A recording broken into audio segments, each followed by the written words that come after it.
Assalamualaikum warahmatullahi wabarakatuh. Perkenalkan, nama saya Nur Ismi Pulogu dengan NIM 2214220064 dari kelas C jurusan Ilmu Hukum dan Kemasyarakatan dengan pokok pembahasan hak-hak asasi manusia. Mata kuliah Dasar-Dasar Ilmu Politik. Dosen pengampu Bapak Saleh Al-Hamid SIP MA. Baik, langsung saja pada pokok pembahasan, yaitu seperti yang kita ketahui, masalah hak asasi manusia serta perlindungan terhadapnya merupakan bagian penting dari demokrasi.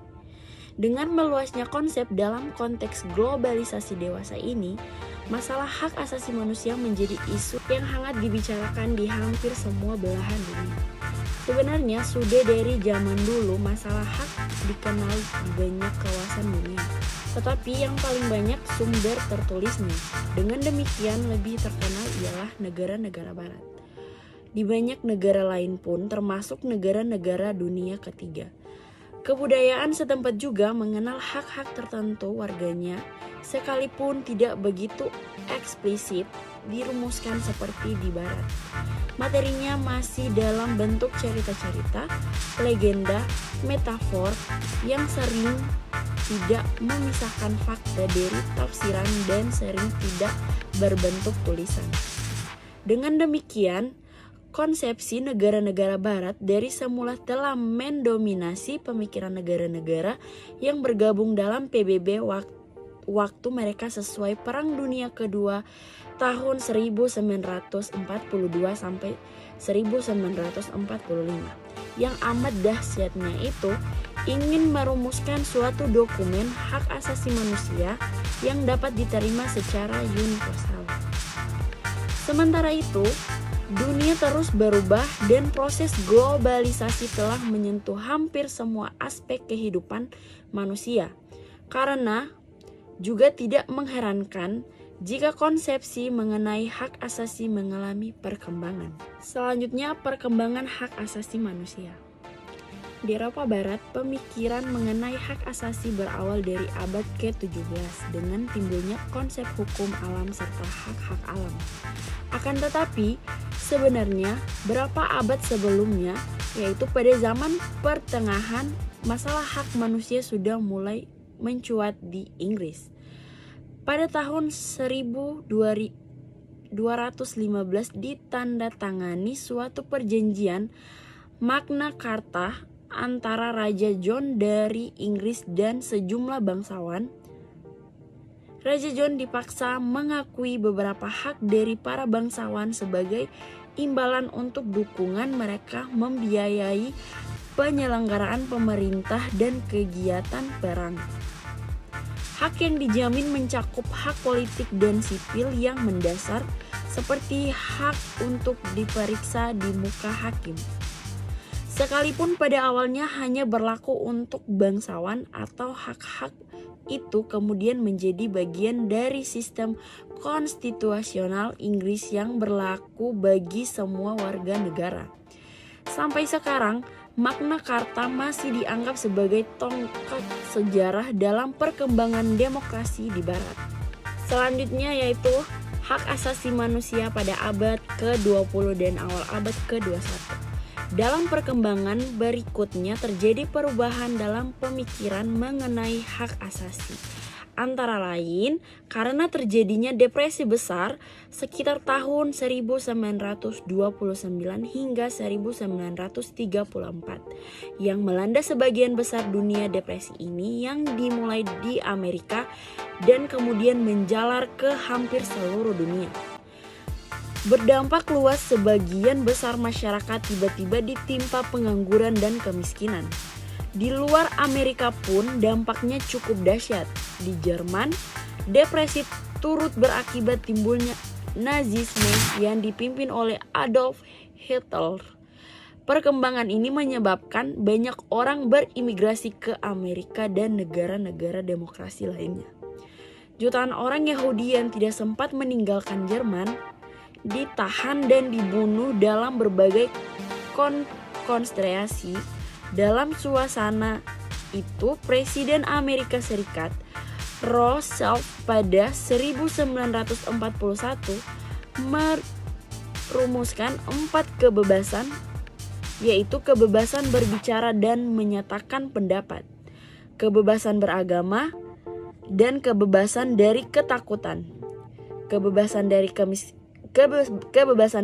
kemiskinan, khususnya hak untuk bebas dari kemiskinan, mencerminkan perubahan dalam pemikiran beberapa kalangan, sekalipun masih terbatas pada segelintir orang yang berpandangan luas. Mereka berpendapat bahwa hak politik sendiri tidak cukup menciptakan kebahagiaan. Misalnya, hak menyatakan pendapat atau hak memberi suara dalam pemilihan umum sekali dalam 4 atau 5 tahun. Tidak ada artinya bagi orang miskin kecuali jika disertai pemenuhan kebutuhan yang paling pokok, yaitu tempat berlindung, pangan, dan pakaian. Seperti masalah kedudukan individu sebagai subjek hukum internasional, kedaulatan sesuatu negara, dan sosial domestic jurisdiction. Beberapa contoh hak asasi, yaitu hak sipil dan politik, mencakup antara lain hak atas hidup, yang kedua ada hak untuk tidak disiksa, dan yang ketiga ada hak atas kebebasan dan keamanan dirinya, dan yang keempat ada hak atas kesamaan di muka badan peradilan. Adapun hak untuk tidak dikenai, ada hak atas kebebasan berpikir dan hak untuk mempunyai pendapat tanpa mengalami gangguan. Hak atas kebebasan berkumpul secara damai, ada hak atas kebebasan untuk berserikat. Hak ekonomi, sosial, dan budaya mencakup antara lain pasal 6, pasal 8, pasal 9, pasal 11. Hak atas pekerjaan, hak membentuk serikat pekerja, hak atas pensiun, hak atas tingkat kehidupan yang layak bagi diri dan keluarganya, termasuk pangan, pakaian, dan rumah yang layak. Adapun penjelasan tentang masalah ratifikasi.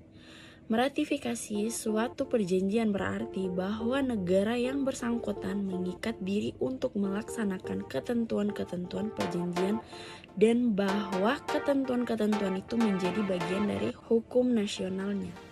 Akan tetapi, setiap negara dapat mengajukan keberatan reservation terhadap suatu ketentuan dalam perjanjian itu. Pada Mei 2003, negara telah meratifikasi Kovenan Ekonomi, Sosial, dan Budaya. Negara telah meratifikasi Kovenan Sivil dan Politik, antara lain Australia, Denmark, Ekuador, Jerman, Inggris, Filipina, Thailand, Rumania, Uni Soviet, dan Yugoslavia. 7 Amerika Serikat yang biasanya dianggap sebagai pelopor perjuangan hak asasi di dunia baru meratifikasi hak sivil dan politik pada tahun 1992. Sedangkan Kovenan Hak Ekonomi, Sosial, dan Budaya pada tahun 1977 hanya ditandatangani saja. Di tengah-tengah kontroversi mengenai masalah apakah hak asasi sifatnya universal atau tidak, dan mengenai keterkaitan antara hak dan kewajiban yang menurut banyak pengamat merupakan perbedaan pokok antara pandangan dunia barat dan pandangan dunia non-barat. Tiba-tiba muncul suatu dokumen yang menggemparkan, yaitu Universal Declaration of Human Responsibility.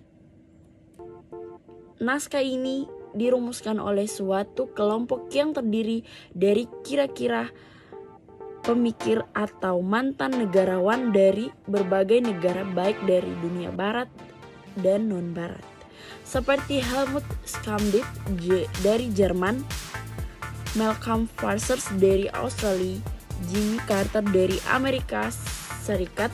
Hak asasi manusia pada abad ke-21.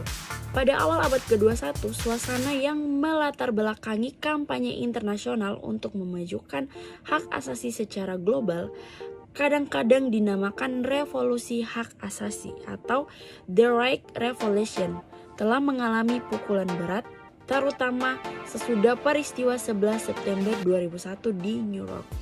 Perang terhadap Afghanistan dan invasi tentara koalisi Amerika Serikat dan Inggris terhadap Irak, kekuatan moral yang tadinya dimiliki oleh beberapa negara, terutama Amerika dan Inggris, terhadap beberapa negara yang sering disebut sebagai pelanggar hak asasi, sudah melemah karena mereka sendiri telah melakukan kekerasan serta pelanggaran hak asasi yang berat. Selain dari itu, ancaman terorisme global telah memaksa bahwa negara demokrasi untuk memperketat keamanan nasional di negara masing-masing, sehingga membuat undang-undang anti-terorisme yang sedikit banyak mengurangi civil liberties yang tadinya sudah lama menjadi tradisi. Masyarakatnya pada umumnya menerima pembatasan-pembatasan itu, tetapi menyadari pula bahwa mereka ditantang untuk mencari paradigma baru untuk menyelaraskan konsepsi mereka mengenai di satu pihak keamanan publik dan di pihak lain kebebasan pribadi. Selanjutnya yaitu peran-peran negara dunia ketiga, yaitu ada hak untuk hidup, yang kedua hak untuk memperoleh keadilan, hak persamaan kewajiban untuk memenuhi apa yang sesuai dengan hukum, serta hak untuk tidak patuh kepada apa yang tidak sesuai dengan hukum. Ada hak kebebasan kepercayaan, hak untuk menyatakan kebenaran, dan hak mendapatkan perlindungan terhadap penindasan karena perbedaan agama. Adapun hak mendapatkan kehormatan dan nama baik. Hak-hak asasi manusia di Indonesia. Hak asasi telah mengalami pasang surut sesudah 2 periode represi atau rezim Soekarno dan rezim Soeharto. Reformasi berusaha lebih memajukan hak asasi, akan tetapi dalam kenyataannya harus menghadapi tidak hanya pelanggaran hak secara vertikal tetapi juga horizontal. Pelaksanaan hak politik mengalami kemajuan, tetapi pelaksanaan hak ekonomi masih belum dilaksanakan secara memuaskan. Hak-hak asasi manusia di Indonesia yaitu masa demokrasi parlementer, masa demokrasi terpimpin, masa demokrasi Pancasila, dan masa reformasi. Hak asasi perempuan atau Amandemen 2 Undang-Undang 1945. Baik, itulah penjelasan dari saya. Sekian, wabillahi taufiq wal hidayah. Wassalamualaikum warahmatullahi wabarakatuh.